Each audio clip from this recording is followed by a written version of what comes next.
giving you more to chew on. So if you've been waiting for this game, like I have, one of the things that you've probably been debating on and wondering about is just how much is Grand Theft Auto actually going to cost us? You know?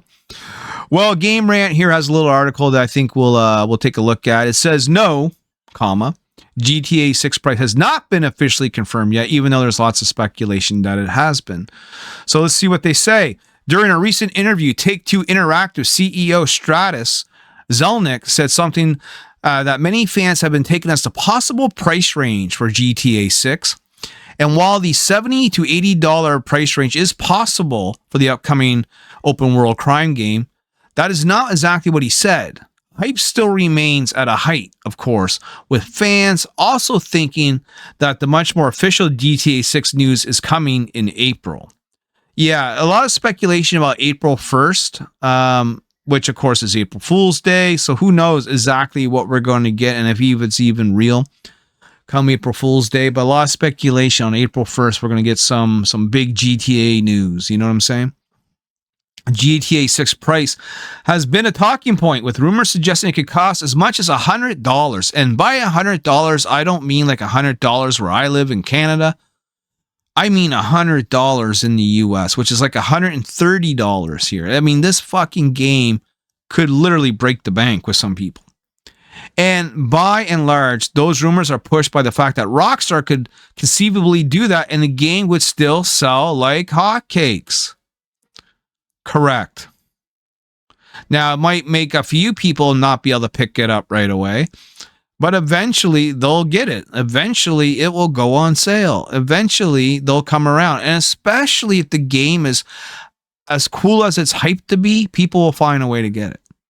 At the same time, Rockstar could offer no more than marketing on the game ahead of its release, no more trailers or anything, and it would still break sales records. That's because GTA 6 could get away with anything. Just because it could does not mean it should, nor does it mean it will. Well, it doesn't mean it won't either, right? You know, you're talking about a highly corporate world where in business, profit is everything. Maximize profit.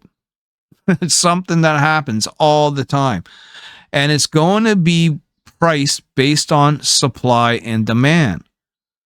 There's no doubt the game is in demand. And if they were to put it on shelves tomorrow, it'll be sold out in 5 minutes, regardless of price.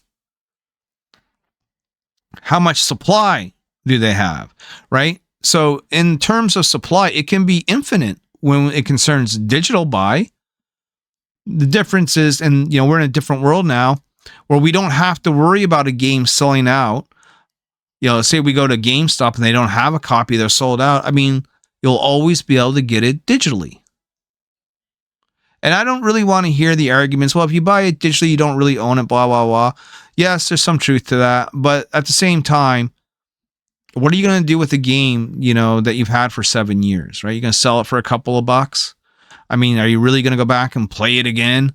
You know, how many times are you actually going back to those old DVDs and watching these old movies? Or how many of them have been collecting dust for 10 years? You know, I don't really think digital is a big thing. And a lot of times I almost prefer to get my games digitally because, you know, it's just less clutter around the house. You know, everything is on one machine. I can just grab that machine and go. You know what I mean? So during the Game Business Show with Christopher Dring, he and Zelnick discussed the prospect of its in-game advertising and the PC and console space.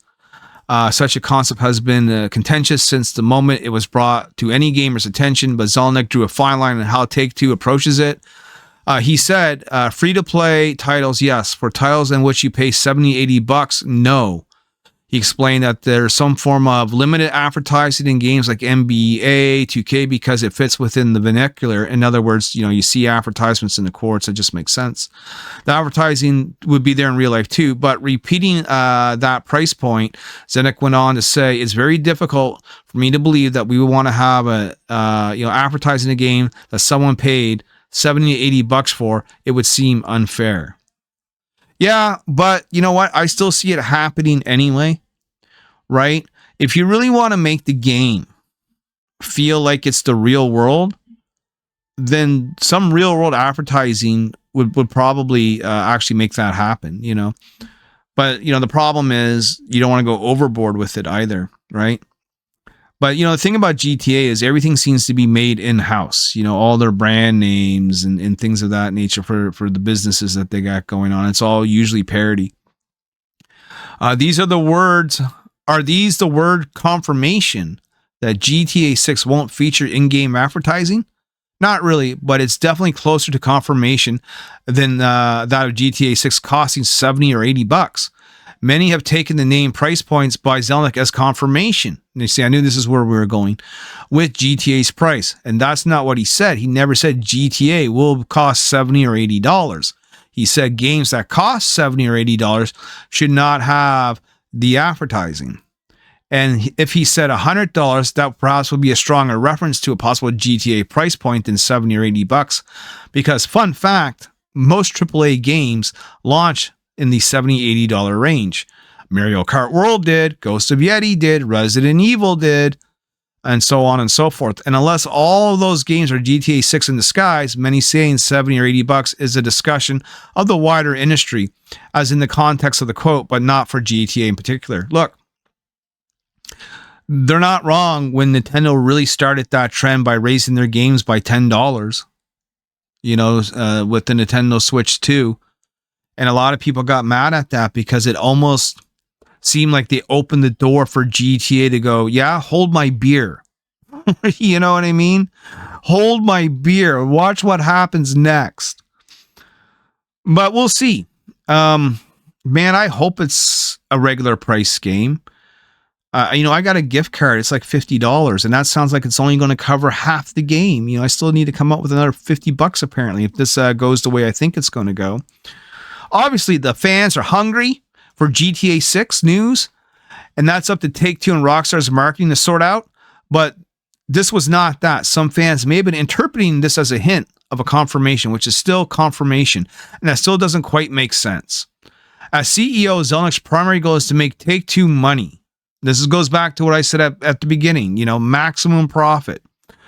Confirming GTA 6 price in an industry talk with no external pre-order incentive or marketing doesn't make sense. If it doesn't make dollars, it doesn't make sense.